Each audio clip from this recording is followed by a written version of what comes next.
back to Dad's Bedtime Stories. This is Catch-Up episode number 5, episodes 13, 14, and 15 with no white noise. I hope you enjoy. Welcome back to Dad's Bedtime Stories. This is episode 13, Dragon Defenders Part 2.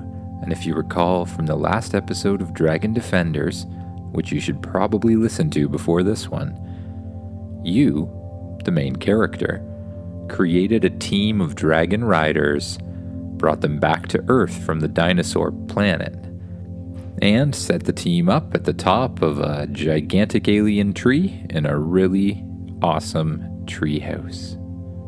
This is part 2. Just close your eyes, get comfortable in your bed, and imagine yourself doing what the kid in the story does. You wake up again in your treehouse. You stretch and get out of bed.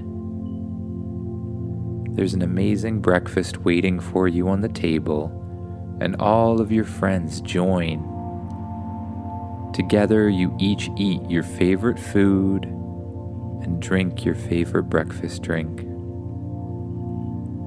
After that, you all sit around, play some games, watch some TV, but you start to get kinda bored. Spaceship, you ask, isn't there any trouble out there for us to help solve? I do not believe so. Unfortunately, local authorities seem to handle most things. But there has to be something we can help with. I don't know, like anything at all. I will search, says the spaceship. I have discovered something. Really, you ask? What is it? What can we go do to help? There is a giant robot attacking a city. There's a giant robot attacking a city? Yes, correction. It is attacking the outskirts of a city. Oh, you say, well, that's dangerous. I guess we better go stop him. Dragon Defenders, let's go, you say. You and all of your friends stand up and press the button on their watch that creates a spacesuit around their entire body. Covered in your spacesuit armor, you all run out of the treehouse, jump up in the air, and begin to fly using the blasters on the bottom of your boots and hands. You gently glide down the tree until your dragon flies up in the air and scoops you up. You and your friends fly high up into the sky, high above the clouds. Spaceship, are we on the right path? Yes, says the spaceship. You are almost there. Follow the map. A map pops up in your view screen with a little dot where you're supposed to go. When you arrive, you see a giant robot walking around in a huge field, stomping down and scaring everyone in the area. It has a blaster in one of its hands, and it just keeps shooting the ground for really no reason that you can think of. Hey, you say, stop doing that. I will not listen, says the giant robot. No, you will listen. You can't mess around on my planet. I do what I want, says the giant robot. I'll show you, you say. Dragon Defenders, assemble. You and all of the dragon riders fly around to different sides of the robot. You start by trying to breathe fire at it. The robot seems kind of annoyed, but nothing really bad is happening. What else can we do? I imagine you could use freezing powers, says your dragon. Oh, I almost forgot you could talk, dragon. That hasn't come up in a while. What do you mean freezing powers? I can freeze things with my breath. You can freeze things with your breath? How do you do that? I spray straight liquid nitrogen. Wow, well, that's pretty cool. Get his foot then or something. Yeah, get his foot. You fly down with your dragon, line up with the foot, and your dragon blasts a huge spray of liquid nitrogen all over the foot of the robot. It freezes pretty quickly. Now, somebody else, get it! One of your friends flies up. Their dragon has a tail that has a huge hammer sort of thing on the end of it with spikes. It flies up and smashes the bottom of the robot's leg.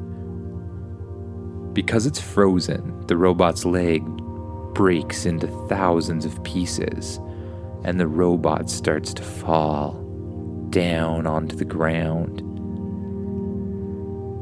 It gets up before long, and its foot starts to regrow.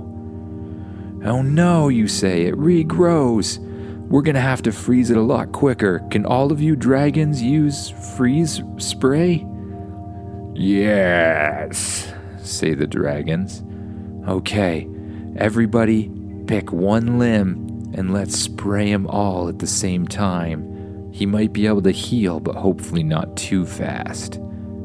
Then, you guys with big dragons who have smashing tails, you come by and smash the pieces. Got it, everyone says. You fly around the dragon until everybody's in position. Now, you say. All of the dragon riders fly in and start spraying their freeze spray out of the mouths of the dragons. You freeze the robot's arms, legs, torso, and last you fly up and spray him right in the head, freezing that too. Your friends who have dragons with big tails with hammers on the end fly in and start smashing the robot to pieces. Before long, the robot's in millions of pieces laying on the ground. You fly down to the wreckage and land on the ground. You step off your dragon and walk towards the robot. In the center of the robot wreckage is something that looks like a computer. It's sparking and flashing.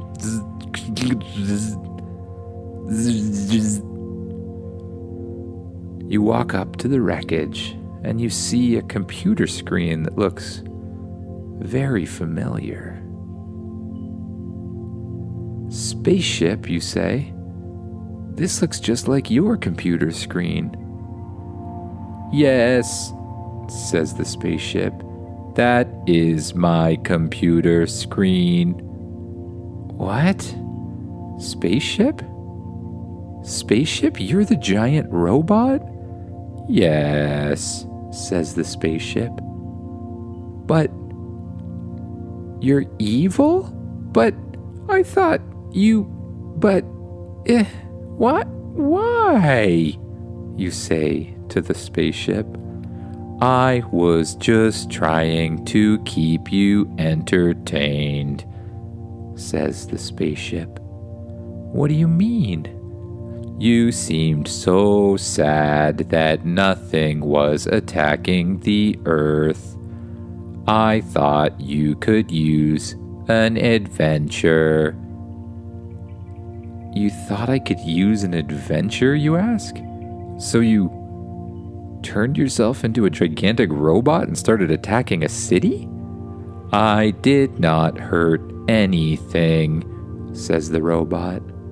I just thought I needed to entertain you. Yeah, you said that already. Are you okay? I am quite hurt, says the spaceship. Are you gonna be able to repair yourself? I will need some help,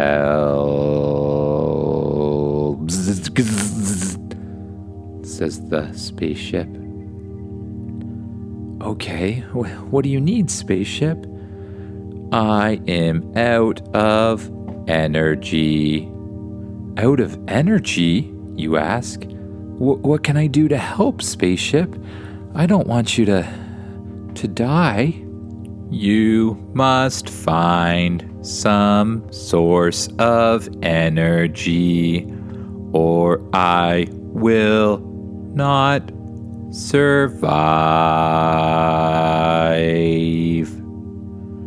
says the spaceship. But I don't know how to find energy. The only other time I found one of those energy crystals was when we were on that lava planet. And we can't get to a lava planet without you to fly us there. I have located one energy crystal on Earth. You must go find it soon.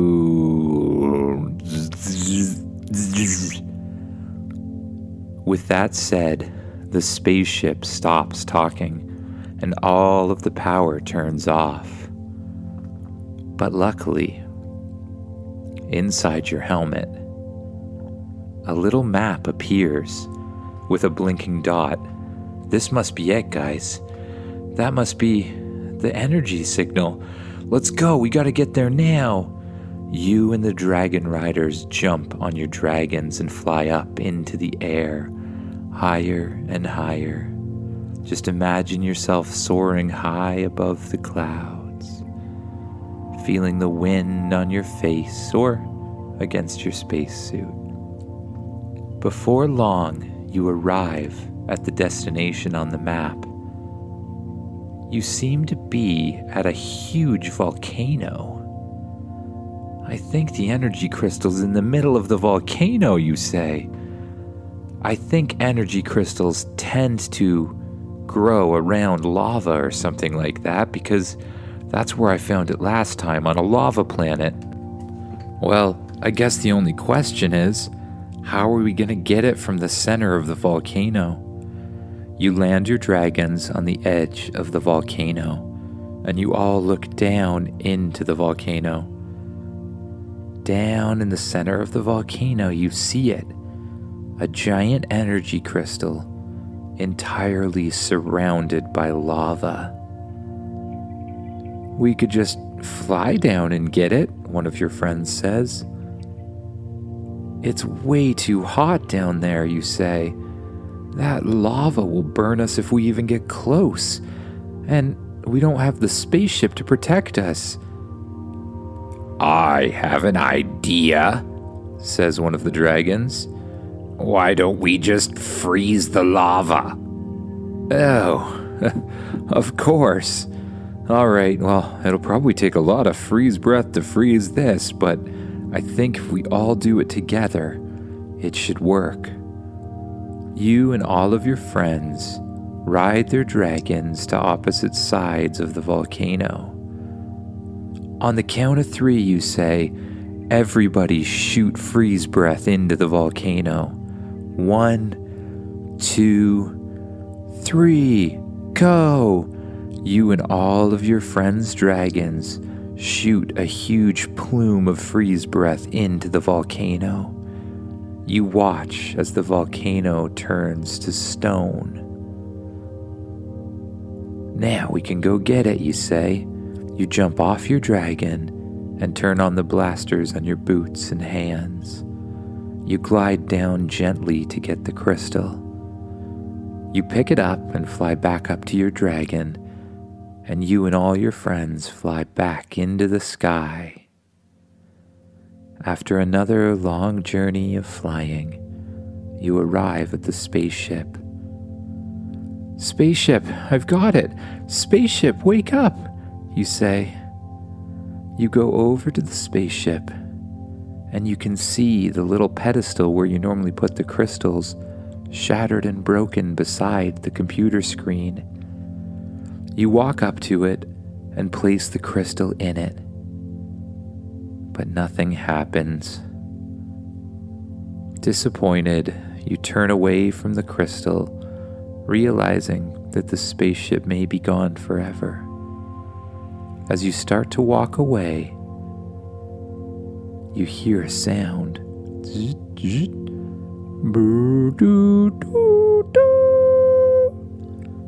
Hello. Is that you, friend? Spaceship, you're okay? Yes, I should be able to rebuild now. Thank you. The spaceship parts all start to glow. They shoot themselves together into a huge ball of energy, and that ball of energy transforms back into the spaceship and shrinks down into its toy size. It flies over into your hand. Thank goodness, spaceship. I was so worried. Now, if you don't mind, that was a pretty long day of adventuring. I really think it's time to get to sleep. Maybe we can all just sleep inside the spaceship tonight, guys? All of your friends nod, looking incredibly tired. The dragons seem happy to do the same thing. The spaceship grows and grows and grows and grows until it's a big enough spaceship for all of the dragons and all of your friends to enter. You all get in the back of the spaceship, and it blasts off into space in orbit around the Earth. This time it's grown so large that it has a room for each of your friends and a room for each of the dragons. You and your friends go to your rooms and lay down in bed. Up above you is a window, and through the window you can see the Earth below. Blue and white and green. Good night, spaceship, you say. Good night, says the spaceship. The lights turn off. Your eyes become heavy, and you allow yourself to drift off to sleep. And if you're still awake, we're going to move on to episode 15, The Sasquatch. You wake up in the morning like you usually do. You get up, get out of bed, and head outside. Spaceships beside you, flying around, still the size of a toy. What do you want to do today, spaceship? I don't know. How about you? I don't know. I thought maybe we could go have a forest adventure today. That sounds great, says Spaceship. Where should we go? I have a perfect idea, you say to Spaceship. Turn into your larger mode and I'll show you where it is. Spaceship flies out in front of you, starts glowing a bright yellow color. He grows and he grows and he grows, and then he turns back to metal, and the back door opens. You enter the spaceship and head up to the control panel. You sit down on the seat, put your hands on the steering wheel, press forward on the throttle, and blast high up into the sky. You quickly rise above the clouds until you're high up above any of the weather. All you can see is clouds below you and the sun ahead of you. You fly north until you come to a huge set of trees. Once you're in what looks like a gigantic forest with almost nobody around, you lower the spaceship down towards the Earth. You find a large area to land the spaceship and you bring it down gently. Once you've landed, you open the hatches on the back and get out. This is the perfect place for a breakfast picnic, you say to Spaceship. What would you like? Says Spaceship. You tell Spaceship what you want to eat. Just pick your favorite meal for breakfast. And imagine telling Spaceship to get that. Coming right up, says Spaceship. Spaceship disappears for a second and reappears carrying the meal that you ordered. Thanks, Spaceship. It's really awesome having you around. It's too bad my friends aren't here right now. It's kinda lonely without them. Just then, out of the corner of your eye, you see something strange peeking up out of the bushes. It looks kinda like a human, but with a whole lot of hair around its eyes and its face and its mouth. It kinda looks like a bear. Or, you know what? What it really looks like is a Sasquatch. A Sasquatch or a Yeti, the mysterious forest creatures that everyone seems to think might exist, but nobody's actually found yet. As soon as the Sasquatch figures out that you're looking at him, he ducks down out of the way and disappears. Spaceship, we have to find him, you say. Yes, find him, says the Spaceship. You run towards the woods where you saw the Sasquatch.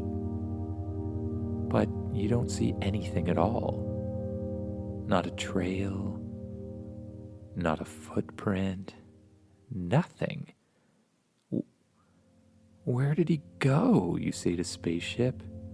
I don't know. Maybe you are seeing things, says the Spaceship. I'm not seeing things. I know what I saw. I saw a Sasquatch, you tell Spaceship. I am sorry. It's not your fault, Spaceship. Let's just go back to eating. You go back to the opening where you'd been eating your breakfast and you continue eating your favorite meal. Then again, you notice something out of the corner of your eye. Spaceship, it's right there. Go. You and Spaceship run over to where you believe you saw the Sasquatch yet again. But again, there's absolutely nothing there. This is frustrating, you say. One more time, you and Spaceship go back to eating your meals. And one more time, out of the corner of your eye, you see the Sasquatch. But this time, you don't react right away. You just get up and start walking in the opposite direction. Spaceship flies after you, wondering what you're doing. What are you doing? Says Spaceship. I have an idea, you say to Spaceship. I'll walk this way, and then you turn invisible and try to sneak up on him from behind. Then, if you can sneak up on him, shoot him with a sleep ray or something. I understand. Sneaking now. Spaceship suddenly disappears to sneak behind the Sasquatch. You just keep walking in the other direction towards the other side of the forest. After a few moments, you hear bzzz. Ah! You turn around and run in the opposite direction.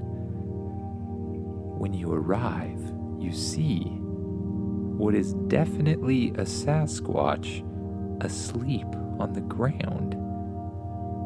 It doesn't really look like a full-sized Sasquatch. It's more of a sort of a kid-size shape, and it has gigantic feet.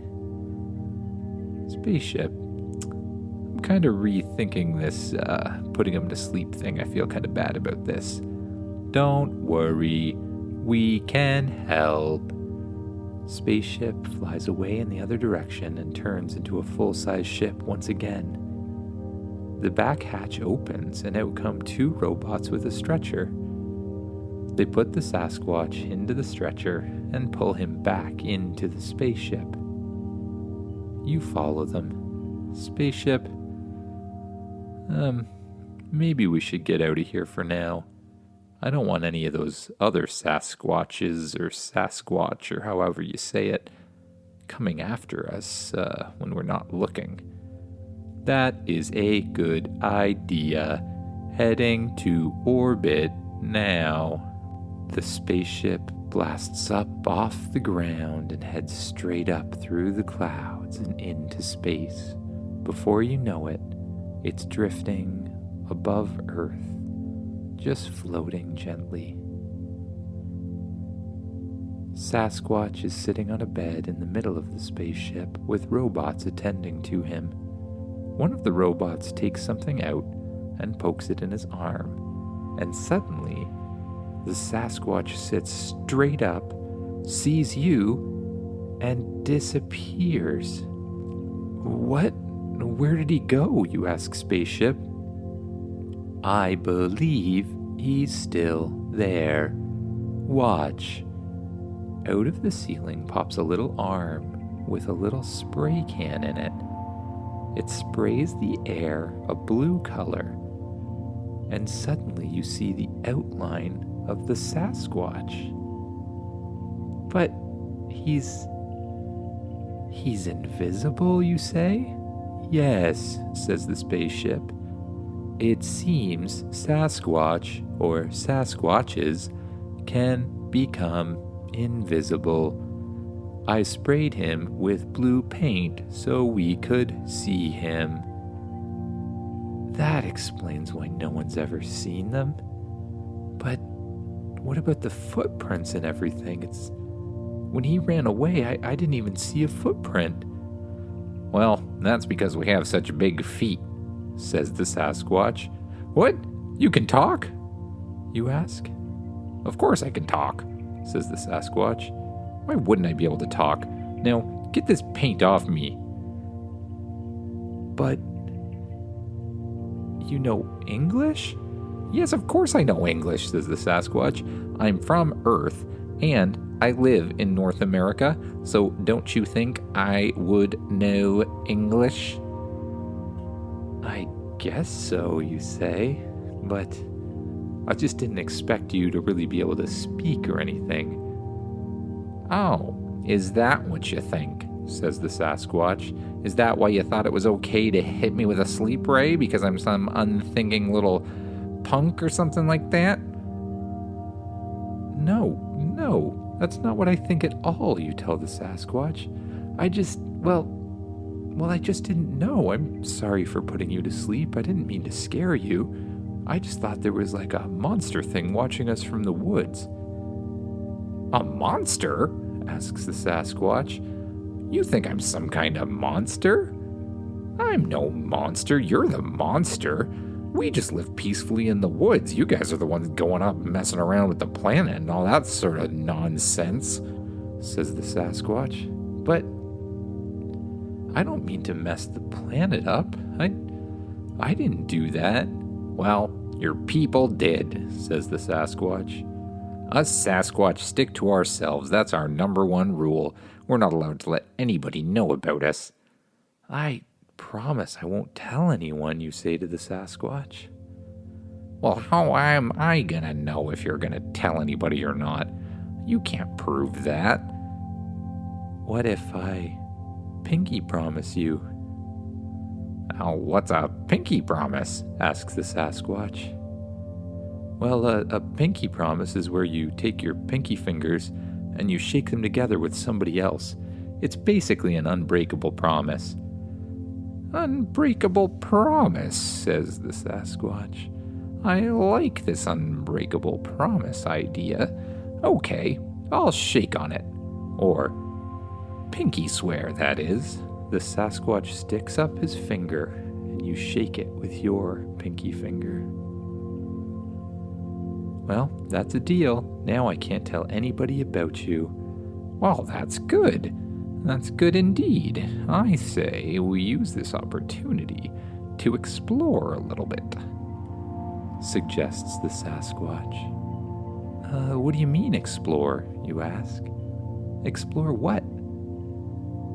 Well, says the Sasquatch, have you ever explored a Sasquatch village?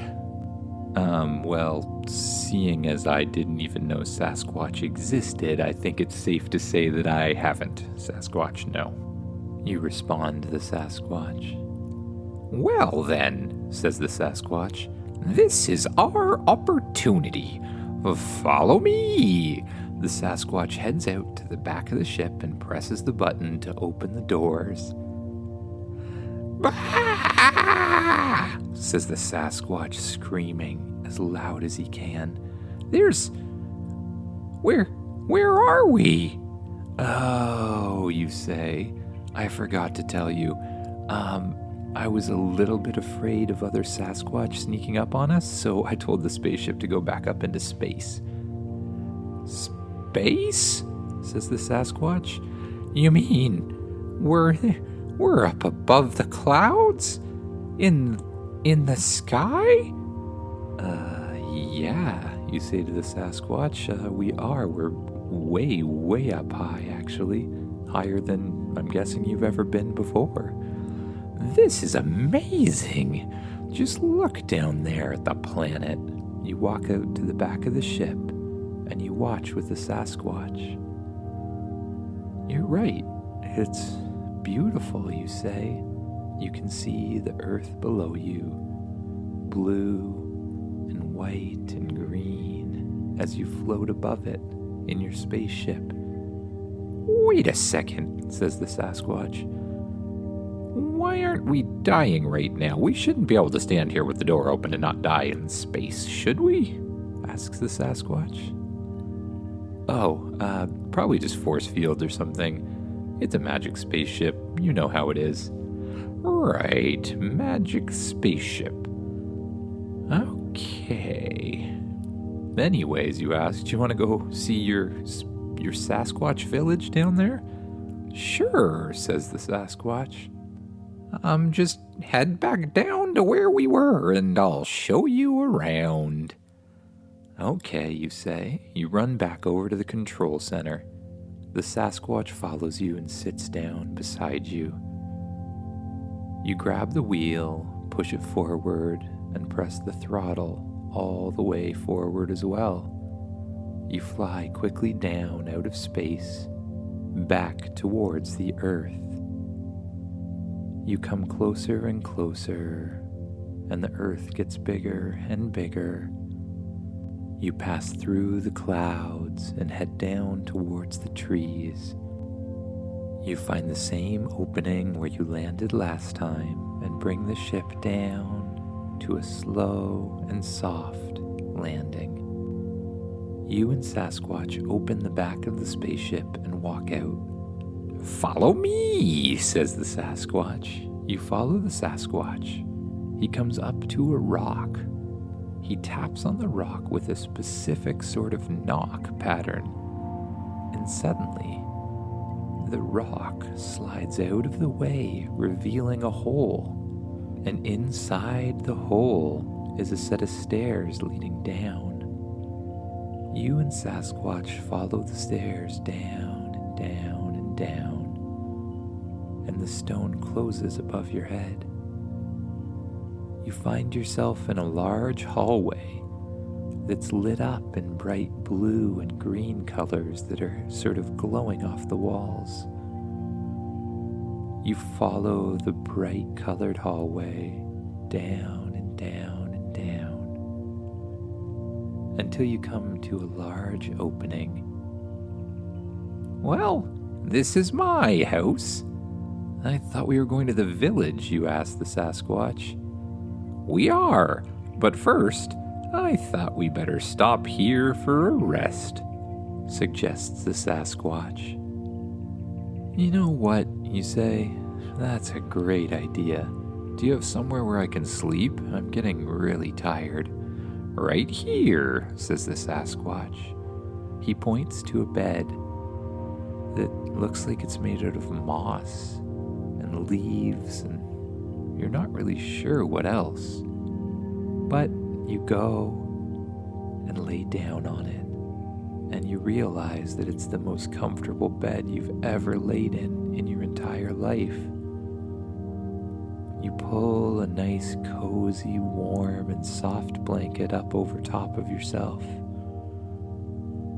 You let yourself sink down into the mattress, relaxing your shoulders, relaxing your arms, relaxing your legs, and your feet, and your head. Your eyes becoming heavy and just letting them close and allowing yourself to drift off to sleep. And if you are still awake, we're going to move on to episode 16, The Center of the Earth. Just close your eyes, lay back in your bed, cozy up under the covers, and just imagine yourself doing what the person in the story does. You wake up again in one of the most comfortable beds you've ever been in, the one that your friend the Sasquatch gave you last night. You look around and you see a whole bunch of glowing things. There's blue and purple and yellow and pink. The walls just glow with the brightest colors. How are ya? Says your friend the Sasquatch. I'm good. How are you? I'm great. Ready to go exploring the Sasquatch village? Okay. How many Sasquatches are there in the village? 3, says your friend the Sasquatch. 3? How is it a village with 3 people? Well, says your friend, we Sasquatch live in really small groups. We really don't like being around people much. So this village is just me, my dad, and my mom. That's pretty much it. Oh, where are they right now? You ask. Oh, my parents? Well, they're not here right now. They're on an adventure. So come on with me. I'll show you all around, says your friend the Sasquatch. Well, just 1 second. What's your name? My name's Footsie, says the Sasquatch. Footsie, you say? All right, well, we'll go with Footsie. Sounds great, says Footsie. Now let's get going. Come on this way, says Footsie, pointing to a tunnel in the distance. You follow Footsie and you walk through the tunnels. Each tunnel glows with something that's on the side of the walls. Yellow, purple, blue, all sorts of different colors. It almost looks like some sort of moss or something, but it's bioluminescent, which means it glows quite brightly. You follow Footsie through a bunch of different tunnels. He shows you one entrance that pops up and looks out on a local park nearby. This is where I like to watch other kids play. You have to watch other kids play? You ask him. But you look like just a kid yourself. Can't you go play with them? No, says Footsie. My parents don't let me play with other kids. We're not supposed to let other people know that we exist. Oh, that's so sad. Are there other Sasquatch children to play with? No, I mean there are, but you have to travel pretty far to find them. Oh no, that's not fun at all. Well, maybe you and I can be friends. Oh, I would love that ever so much, replies Footsie. Well, what do you want to do? Let's go explore some more, Says Footsie. You and Footsie travel around the different cave systems. He shows you different secret entrances that go here and there. The Sasquatch seem to have entrances that pop up everywhere. There's even one that pops up just in front of your house that you didn't know about. I've actually been trying to be your friend for a long time, says Footsie, showing you the entrance to your house. And there's one more thing I really want to show you. Come this way. You follow Footsie down a glowing tunnel. This tunnel goes down and down and down. And eventually it comes to a huge hole. This is an entrance to the center of the world. The center of the world, you ask? What do you mean the center of the world? I thought the world was solid. Oh no, the world is not solid at all, explains Footsie. You can go down and down and down, and you come to a place where all the animals live. What animals, you say? Don't all the animals live on the planet? Well, many of them do, but there's quite a few who hide in the center of the earth. You see, there's many animals that don't like humans, explains Footsie. That don't like humans? Why don't they like humans? Well, humans can be a bit invasive at times. So, they found a place in the center of the earth and they've been living there ever since, explains Footsie. Come see! Footsie jumps down a tube that looks a lot like a huge slide. You shrug your shoulders and figure, why not? You jump inside the tube and head down the biggest slide you've ever been on. Down and down and down you go until you pop out in a huge opening. It's like nothing you've ever seen before. It's kind of like a cave, but a cave that's way bigger than you can imagine. The ceiling goes up incredibly high. And on the top of the ceiling is a bunch of glowing moss that keeps everything lit up. You and Footsie walk through the underground. There's trees growing, plants, grass. You pass lakes inside the center of the earth. Pretty much everything that would be on top of the earth. This is amazing, but where does the light come from? Well, says Footsie, the light comes from two places. First, there's the light from the glowing moss, which you've already seen. And then there's the light from the core of the earth. It also provides warmth. It provides warmth? Can we go see it? Of course we can, says Footsie. You and Footsie walk towards the core of the earth.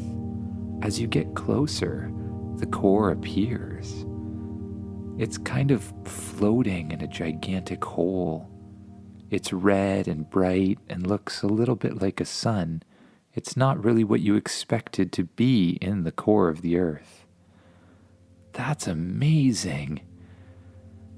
And then you see something from beside you. Hey, what are you doing here?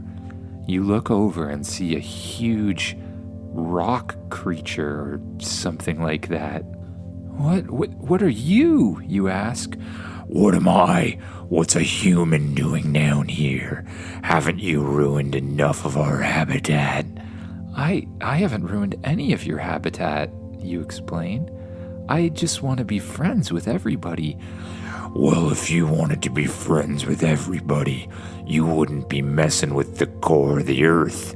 It's already starting to die, and I think you might be here to finish it off. What do you mean it's starting to die, you ask? That's not good at all. Oh, now you think it's not good. I'll show you. The big golem starts punching his hands together, making huge breaking noises. This is not going to be good, you say. Do you require assistance? Asks the spaceship, who pops out of your pocket. I don't know, spaceship. Have you anything that can fight a giant rock golem sort of thing? Yes, says the spaceship. The spaceship transforms into what looks like a mechanical suit, just a little bigger than the rock golem. The back of the suit opens up. You climb in and the suit closes around you. A helmet pops down over your head, and when you close your eyes, you feel a strange sensation, and when you open them, you realize you have full control of the suit. When you try to move your arms, the suit moves its arms. Your legs, it moves its legs. Just like the golem, you hit your fists together. The golem runs at you and tries to punch, but you grab his fist with one of your hands. He punches with the other and you grab onto it too. He starts pushing against you. He's incredibly strong. He pushes you back and back and back. You try to push forward, and as you do, blasters shoot out of your back and start pushing you against him, pushing him closer and closer to the center of the earth. He ducks down to the side and throws you. You start flying towards the center of the earth, but thinking about stopping causes the suit to activate its flying mechanism, and the blasters push you away and allow you to fly up into the air. Hey, that's no fair. You can't fly. Rrr, says the rock golem. The rock golem then picks up a huge boulder and throws it at you. It hits you right in the head. Hey! You regain control and try to get out of the way, but the rock golem just keeps throwing boulder after boulder after boulder. You dodge as many as you can, but he just keeps throwing them. We need some way to stop this, spaceship. I agree. I recommend freezing. That's a good idea. Do you have something that can freeze it? Yes, says the spaceship. Activating freeze cannon. Out of your arm pops a big cannon. You point it towards the golem and spray. The golem starts moving slower and slower until everything but its head is totally encased in ice. You land in front of the golem. Now, are you going to stop trying to hurt me? I'm not the one who ruined the core of the earth, you say to the golem. Well then who was it? Says the golem. I don't know, but me and my friend Footsie here can help you figure it out, says the golem. Well, you don't seem that bad after all. Now just unfreeze me and we can talk about it some more, says the golem. You use a laser in your hand to unfreeze the golem. It slowly melts the ice away and allows him to move again. That's better, says the golem. Now, says the golem, can you explain to me how you're gonna help me figure out who's messing with the center of the earth? Well, of course we can, but I think that'll have to wait till another time. It's my bedtime. I'm not home yet. Well, I guess you better get home, but it's a long journey back to the top of the earth. How are you gonna get there? May I make a suggestion? Says the spaceship. Of course, spaceship. What do you suggest? I can create a portal that goes to your shed. Oh, right. Those work on the same planet, too? Of course, says the spaceship. The spaceship grows and grows and grows until it's large enough for the portal to fit out its back hatch. The portal flies out, being carried by robots, and is placed on the ground right near the center of the Earth. It lights up and turns on. That thing looks crazy. Is that some kind of magic? Well, something like magic, I guess. Magic, science, and it's hard to tell the difference sometimes, you say to the golem. Well, I promise we'll be back tomorrow, and me and the spaceship and Footsie here are going to figure out what happened. Okay. I'll meet you here tomorrow night. All right, we'll see you then. You and Footsie and the spaceship, which is now shrunk down to be a toy size again, walk through the portal and arrive in your front yard, out of the shed. Footsie says that he has to get back for dinner, and you understand, so you wave goodbye and let him go. Footsie walks off towards a tree. He presses a little button, and the tree pops up in the air, creating a little entrance. He jumps inside, and the tree goes back to its normal position, like no one was ever there. That's weird. I wonder how many of those Sasquatch tunnels there are around here. There are many, says the spaceship. Okay, spaceship. Anyways, we better get to bed. I've been gone for a whole day, and I think we forgot to leave one of those robots. I took care of it. You walk inside your house and back to your bedroom. There you see the robot version of yourself. Hi there. Are you back? The robot starts sparking and blasting and again melts into a huge puddle of goo. As you may recall, the robots are designed to self-destruct when you come in contact with them. That way, there's never two of you in one place. Spaceship, you say, do the thing where you get rid of that. The spaceship shines a light on the pile of goop, and it slowly dissolves into energy and gets sucked into the spaceship. You turn off the lights in your room, climb into your bed, and pull up your covers. Your eyes are getting very, very heavy, and you allow them to close. You notice any tension in your shoulders, and you let it go. You notice any tension in your arms, and you let it go. Notice any tension in your legs and your feet, and you let it go.